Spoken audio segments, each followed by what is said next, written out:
بسم اللہ الرحمن الرحیم۔ ناظرین، گزشتہ چند روز سے اسلامیہ یونیورسٹی بہاولپور جو کہ موضوع بحث بنی ہوئی تھی اور یونیورسٹی کو اسکینڈلائز کیا گیا، یقیناً اس کے اندر بہت سے محرکات اور یہ کہنا کہ جو چیزیں سامنے آ رہی ہیں یا لائی جا رہی ہیں حقیقت وہ نہیں ہیں۔ حقیقت وہاں پر مسائل ضرور ہیں، یہ نہیں کہ مسائل کے بغیر اتنا بڑا اسکینڈل یا اس زور و شور سے یونیورسٹی انتظامیہ کے خلاف جو ایک فضا بنائی گئی اور میڈیا ٹرائل کیا گیا اور پولیس کو بھی انوالو کیا گیا اور اس کے علاوہ جو وہاں کے سو کالڈ ولاگر ہیں ان کو بھی انوالو کیا گیا، یقیناً یہ تمام چیزیں جو ہیں یہ اس بات کی نشاندہی کرتے ہیں وہاں پر مسائل ضرور تھے، لیکن ان مسائل کا ذکر کسی نے نہیں کیا کیونکہ وہ مسائل تھے جو کہ عام روٹین کے مسائل ہوتے ہیں۔ اس لیے اگر ان مسائل کا وہ لوگ ذکر کرتے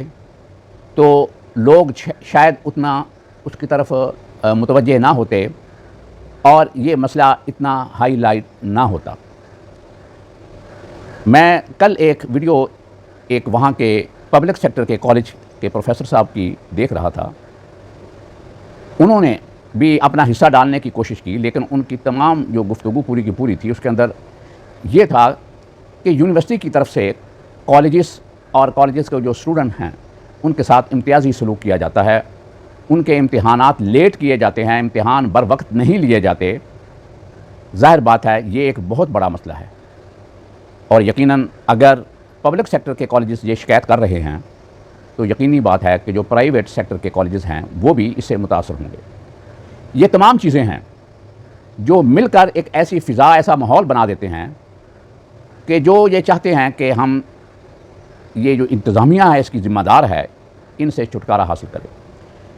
میں نے پہلے بھی کہا تھا کہ جب کوئی شخص ایک طویل عرصے تک کسی ادارے پر مسلط رہتا ہے اس کے خلاف ریزنٹمنٹ پیدا ہونا اور اس کے خلاف پرسنل گرجز کا پیدا ہونا ایک قدرتی بات ہے۔ میں ہمیشہ یہ تجویز دیتا رہا ہوں کہ پبلک سیکٹر کے جو کالجز ہیں وہاں پر پرنسپل کی تعیناتی بھی ایک مخصوص مدت کے لیے ہونی چاہیے، اس سے زیادہ نہیں ہونی چاہیے۔ اس کے بعد اس پرنسپل کو کسی دوسرے کالج میں پرنسپل لگا دیا جائے۔ اس طرح بہت سے مسائل جو ہیں وہ کالجز کے اندر جو جنم لیتے ہیں وہ کم ہو جائیں گے۔ اس وقت ہر کالج جو جتنے بھی بڑے کالجز ہیں ان کے اندر بھی بہت سے مسائل ہیں، اس قسم کے مسائل ہیں اور وہاں کی انتظامیہ کے خلاف، پرنسپل کے خلاف مختلف قسم کی شکایات جو ہیں وہ محکمے کو لکھ کر بھیجی جاتی ہیں اور ان شکایات میں بیشتر جو ہوتی ہیں وہ جھوٹی ہوتی ہیں، کنکاکٹڈ ہوتی ہیں، گڑی ہوئی ہوتی ہیں، ان کا حقیقت سے کوئی تعلق نہیں ہوتا، یا اگر تھوڑا بہت ہو بھی صحیح تو ایگزیجریشن زیادہ ہوتی ہے، مبالغہ امیزی زیادہ ہوتی ہے۔ حقیقی مسائل کچھ اور ہوتے ہیں کہ کچھ لوگوں کے مفادات مجروح ہو رہے ہوتے ہیں، کچھ لوگوں کی من پسند جو ان کے کام ہے ان پر ایک گہری نظر انتظامیہ کی ہوتی ہے اور اسے وہ روک رہے ہوتے ہیں۔ اس لیے وہ ایسے مسائل کا ذکر کرنے کی بجائے پرکشش اٹریکٹیو جو الزامات ہیں ان کا سہارا لیتے ہیں، کیونکہ اگر مسائل کا ذکر کیا جائے گا تو اس کی طرف محکمہ بھی شاید اتنی توجہ نہ دے، پبلک بھی اتنی توجہ نہ دے، عام لوگ بھی اس کی طرف توجہ نہ دیں، تو اس لیے ایسے لوگ ایک سٹیریوٹائپ جو ریڈی میڈ الزامات ہوتے ہیں، پرکشش اور اٹریکٹیو الزامات ہوتے ہیں، وہ الزامات لگا کر اس کا سہارا لیتے ہیں کہ ہم اس انتظامیہ سے کسی طرح چھٹکارا حاصل کریں۔ اب آپ دیکھیں کہ اب وی سی صاحب کل ریلیو ہو کر چلے گئے ہیں کیونکہ ان کا ٹینور جو تھا وہ پورا ہو گیا۔ ان تمام لوگوں کا دیگر مقاصد میں ایک بہت بڑا مقصد جو تھا وہ صرف یہ تھا کہ وی سی کو کسی طرح ایکسٹینشن نہ مل جائے، نیکسٹ ٹینور نہ مل جائے، پھر وہی حالات پرویل نہ رہیں، مقصد صرف اتنا تھا۔ اب دیکھیں کہ ایک دو دن کے اندر تمام حالات نارمل ہو جائیں گے اور لوگ اس قصہ کو بالکل بھول جائیں گے اور یہ تمام سکینڈل ایک قصہ پارینہ ہو جائے گا۔ ایسا ہی ایک واقعہ لاہور کے ایک کالج کے اندر ہوا، وہاں پر ایک استاد پر ہراسمنٹ کا کیس بنایا گیا، انکوائری ہوئی، انکوائری کے بعد یہ فائنڈنگ آئی کہ یہ صحیح نہیں ہے، یہ غلط ہے۔ وہ استاد انکوائری رپورٹ مانگتا رہا، اسے انکوائری رپورٹ نہیں ملی اور نہ دی گئی۔ قصہ مختصر، وہ استاد اتنا فرسٹریٹڈ ہوا اس سکینڈل، ایسے ہی سکینڈل جو ہیں، اتنا فرسٹریٹڈ ہوا کہ اس نے خودکشی کر لی،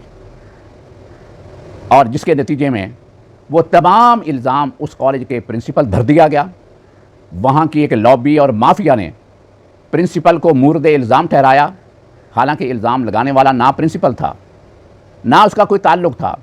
اس نے تو صرف ایک انکوائری کمیٹی بنائی اور اس کی فائنڈنگز آئی، اور اسے کوئی ایسی انکوائری کے اندر نہ کوئی سزا دی گئی، نہ کوئی ایسی بات ہوئی، لیکن یہ ایک سکینڈل کھڑا کر کے اور اس پرنسپل کو وہاں پر اس پر الزام دیا گیا، اور آخر کار اس پرنسپل کو وہاں سے جانا پڑا، اسے ٹرانسفر کیا گیا۔ جب وہ ٹرانسفر ہو گیا تو وہ تمام لوگ خاموشی سے بیٹھ گئے۔ اس کے بعد کسی نے اس کیس کا نام تک نہیں لیا کہ وہ انکوائری رپورٹ جو ہے وہ پبلش کی جائے، سامنے لائی جائے، یا جس نے الزام لگایا تھا اس کے خلاف کارروائی کی جائے۔ اس لیے یہ یونیورسٹی کے اندر جو ہزاروں ویڈیو کی بات کی جا رہی ہے، آج ہی میں ایک سوشل میڈیا پر ایک ایسی ہی ویڈیو دیکھ رہا تھا جس کا کوئی تعلق مجھے یونیورسٹی سے معلوم نہیں ہوتا، لیکن اوپر ہیڈنگ دے دی گئی تھی کہ اسلامیہ یونیورسٹی بہاولپور کے۔ اب یہ اتنی ویڈیوز جو ہیں، ان کو کسی بھی یونیورسٹی، کسی بھی ادارے سے جوڑ دیا جائے، اس کی نہ کوئی تحقیقات ہو، نہ کوئی فرنسک ہو۔ اس لیے ایسے ولاگر اور ایسے لوگ جو اس کام میں پیش تھے، میری حکومت سے گزارش ہے کہ اس کی ایک تحقیق کر کے جن لوگوں نے یونیورسٹی کی عزت اچھالی ہے، جن لوگوں نے یونیورسٹی انتظامیہ کی عزت اچھالی ہے، ان کے خلاف کارروائی کی جائے۔ میں نے پہلے عرض کیا ہے کہ مسائل ضرور ہیں، لیکن یہ جس بات کا سکینڈل بنایا گیا ہے یہ بالکل نہیں ہے۔ اس لیے یونیورسٹی انتظامیہ کو ان مسائل کی طرف توجہ دینی چاہیے، ان مسائل کو ریزالو کرنے کی کوشش کرنی چاہیے، کہ کیونکہ بعض یونیورسٹیز کے اندر جو کالجز کے طالب علم ہیں ان کے ساتھ ڈسکریمنیٹری بیہیویئر کیا جا رہا ہے۔ یہ پنجاب یونیورسٹی جو ایک پاکستان کی بڑی یونیورسٹی ہے، اس کے اندر بھی یہ مسئلہ موجود ہے کہ یونیورسٹی کے جو اپنے اسٹوڈنٹ ہیں ان کا سلیبس الگ ہے، طریقہ امتحان الگ ہے، اور جو سیم ڈگری جو کالجز کے اندر ہو رہی ہے، کالجز کے طلباء کے لیے سلیبس بھی الگ ہے، طریقہ امتحان بھی الگ ہے، ان کا شیڈول بھی الگ ہے، جس کے نتیجے میں بعض اوقات کالجز کو جو اسٹوڈنٹ ہیں ان کا سیشن لیٹ ہو جاتا ہے، یا ان کا سیمسٹر لیٹ ہو جاتا ہے۔ کالجز کی انتظامیہ جو ہے ان کو بعض مسائل کا سامنا کرنا پڑتا ہے۔ یہ یونیورسٹی کا جو امتیازی سلوک ہے، میں یہ کہہ سکتا ہوں کہ یہ یونیورسٹی کی جو انتظامیہ ہیں ہماری مختلف جگہ پر، یہ ایجوکیشن کے بیوروکریٹ بنے ہوئے ہیں جو کالجز کو ایک دوسری مخلوق سمجھتے ہیں۔ اب اسلامیہ یونیورسٹی کے اندر بہت سے مسائل ہوں گے، ہم مانتے ہیں، لیکن جس الزام کا سہارا لیا گیا یہ انتہائی گھناؤنا اور قبیح ہے اور قابل مذمت ہے۔ ایسے لوگ جنہوں نے یہ سارا سکینڈل گڑھا بنایا، ان کے خلاف مؤثر کارروائی ہونی چاہیے۔ اب ایک نام نہاد اسلامی تنظیم بھی اس بات کے نعرے لگا رہی ہے، کیونکہ اس یونیورسٹی کے اندر شاید ان کا تسلط نہیں ہے، غلبہ نہیں ہے، ان کی وہاں پر چلتی نہیں ہے۔ وہ سمجھتے ہیں کہ ہمارا وہاں پر تسلط اور ہمارا غلبہ ہونا چاہیے، جن کا کچھ اداروں کے اندر تسلط ہے، اور اس کے نتیجے میں وہاں پر جو خرابیاں ہیں، میں اس کو یہاں پر اب بیان نہیں کرتا، اور نہ کرنا چاہیے، کہ کیونکہ ادارے جو ہیں ان کی عزت ہماری عزت ہے۔ کسی فرد یا کسی تنظیم کی غلط حرکت کی وجہ سے ہم ان اداروں کو بدنام نہیں کرنا چاہتے۔ وہ ادارے اور حکومت کے نوٹس میں ہیں جن اداروں کے اندر یہ قابض ہیں،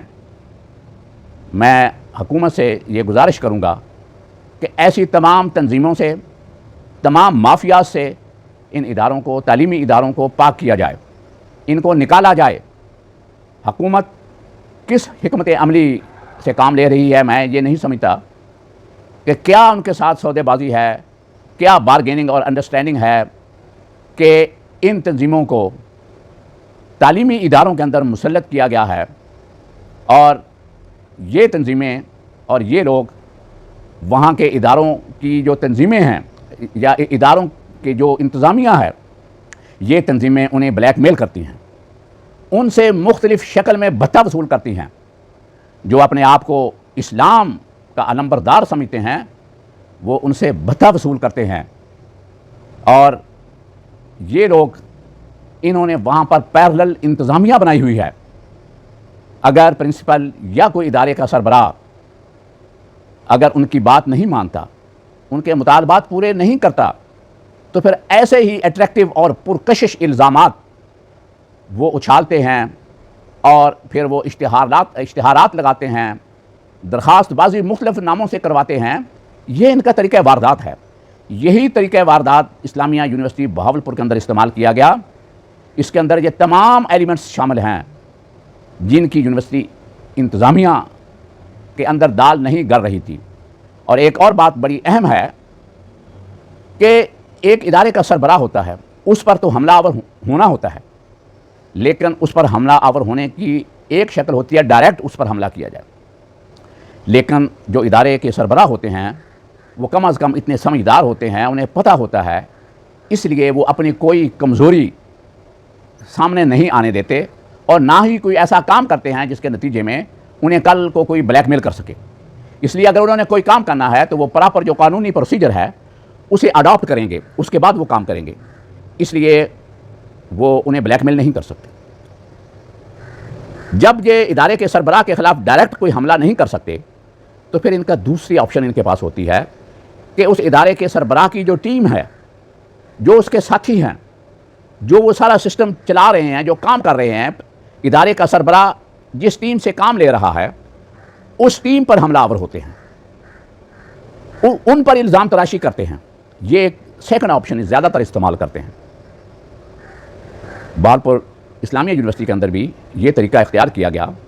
کہ یقیناً وہاں کے ڈائریکٹر فنانس ڈاکٹر ابوبکر اور ایک ریٹائرڈ آرمی آفیسر جو کہ سیکیورٹی انچارج تھے، ان کو ہدف بنایا گیا، ان کے خلاف الزامات کی بچھاڑ کی گئی، اور یہ کہا گیا کہ ان کے موبائل کے اندر کوئی کہتا ہے 5,500 کوئی کہتا ہے 7,500 قابل اعتراض ویڈیوز یا فوٹوز ملی ہیں۔ بتائیں، اگر فرض کیا ہم مان لیں کہ کوئی فوٹو یا کوئی ویڈیو اس میں سے ملی ہے، ان 7,000 7,500 کا تعلق یونیورسٹی کے ساتھ جوڑنا کیا ثبوت ہے ان کے پاس؟ کیوں سامنے لے کر نہیں آ رہے؟ یقیناً یہ سب فیک ہے، مسائل کچھ اور ہیں، اور سکینڈل اور بات سامنے جو لائی جا رہی ہے وہ کچھ اور ہے۔